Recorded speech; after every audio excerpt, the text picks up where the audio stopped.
మా దేశానికి నీళ్లు రాకుండా అడ్డుకుంటే ఏం చేయాలో అదే చేస్తాం.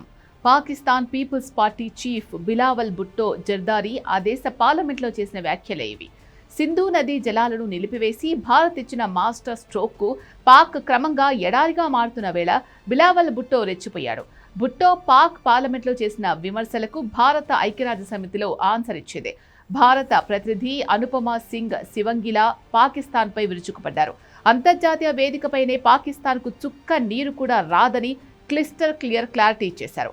ఆ వివరాలు టాప్ స్టోరీలో చూద్దాం. మోదీ कहता है कि हमारा पानी रोकेगा. मोदी कहता है कि वो इंडस वाटर ट्रीटी को नहीं मानता.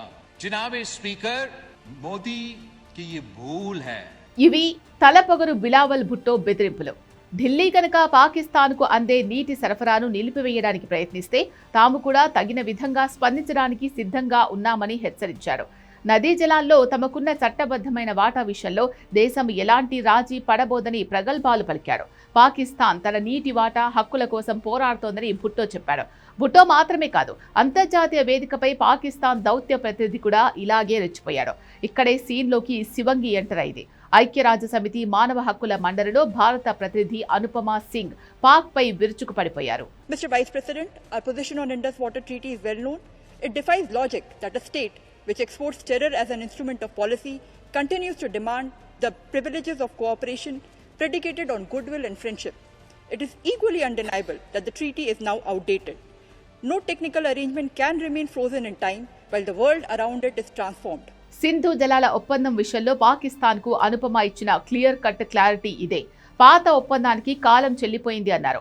సింధు జలాల ఒప్పందంపై ఇండియా వైఖరి అత్యంత స్పష్టంగా ఉంది అన్నారు. ఒకవైపు ఉగ్రవాదాన్ని ప్రభుత్వ విధానంగా మార్చుకున్న పాకిస్తాన్ అంతర్జాతీయ సహకార ఫలాలను డిమాండ్ చేయడం ఆ దేశ అవివేకానికి నిదర్శనమన్నారు. 1960లో కుదిరిన ఈ ఒప్పందం ప్రస్తుత పరిస్థితులకు, మారుతున్న ప్రపంచ పరిణామాలకు ఎంత మాత్రం సరిపోదని తేల్చి చెప్పారు. కాలం మారిందని, అలాగే ఒప్పందం కూడా మారాల్సిందే అని స్పష్టం చేశారు. 6 దశాబ్దాల నాటి ఈ ఒప్పందాన్ని ఎప్పటికీ చెక్కు చెదరని శాశ్వత హక్కుగా లేదా జవాబుదారీతనం లేని అధికారంగా భావించలేమని స్పష్టం చేశారు. అనుపమ సింగ్ సింధు జలాల వివాదం దగ్గరే ఆగిపోలేదు. కశ్మీర్ టార్గెట్ గా పాకిస్తాన్ చేస్తున్న కుట్రలను బట్టబయలు చేశారు. For the record, Jammu and Kashmir was, is and will always remain an integral and inalienable part of India. The only unresolved issue is Pakistan's illegal occupation of Indian territories and their return. Mr. Vice President, Pakistan's propaganda cannot obscure the reality of repression in Pakistan-occupied Jammu and Kashmir. Kashmir అంశాన్ని అంతర్జాతీయ వేదికలపైకి తెస్తున్న పాకిస్తాన్ శైలిని తీవ్రంగా ఎండగట్టారు అనుపమ. జమ్మూ కాశ్మీర్ ఎప్పటికీ భారత్లో అంతర్భాగమే.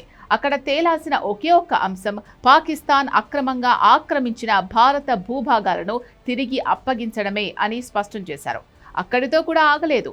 పాక్ ఆక్రమిత కశ్మీర్లోని రావల్కోట్ వంటి ప్రాంతాల్లో ఇటీవల జరిగిన పౌరుల ఆందోళనలు, వాటిపై పాక్ సైన్యం జరిపిన కాల్పులను ఆమె ప్రస్తావించారు. ప్రజలు కూడు, కరెంట్, గౌరవం, హక్కుల కోసం అడుగుతుంటే పాకిస్తాన్ సర్కార్ బుల్లెట్లతో సమాధానమిస్తోందని దుయ్యబట్టారు. ఈ మొత్తం ఎపిసోడ్లో పాకిస్తాన్ను ఫ్రాంకెన్స్టైన్ స్టేట్ అంటే సొంతంగా సృష్టించిన భూతం చేతిలోనే నాశనమయ్యే దేశంగా అభివర్ణించడం highlight. Mr. Vice President, this is the country where the sitting defense minister boasts of hosting, training and deploying terrorists as state policy, and yet Pakistan calls itself a victim of terrorism. Indeed, a paradox which only Pakistan could sustain. It is a living example of a Frankenstein state which is shocked when its own monster bites back. అంతర్జాతీయ వేదికపై పాకిస్తాన్ తూర్పారబెట్టిన అనుపమ సింగ్ గురించి ప్రత్యేకంగా చెప్పుకోవాలి. ఆమె భారత్కు చెందిన అత్యంత ప్రతిభావంతమైన యువ దౌత్యవేత్త. ప్రస్తుతం ఆమె ఐక్యరాజ్య సమితిలోని భారత శాశ్వత మిషన్లో ఫస్ట్ సెక్రటరీగా బాధ్యతలు నిర్వర్తిస్తున్నారు.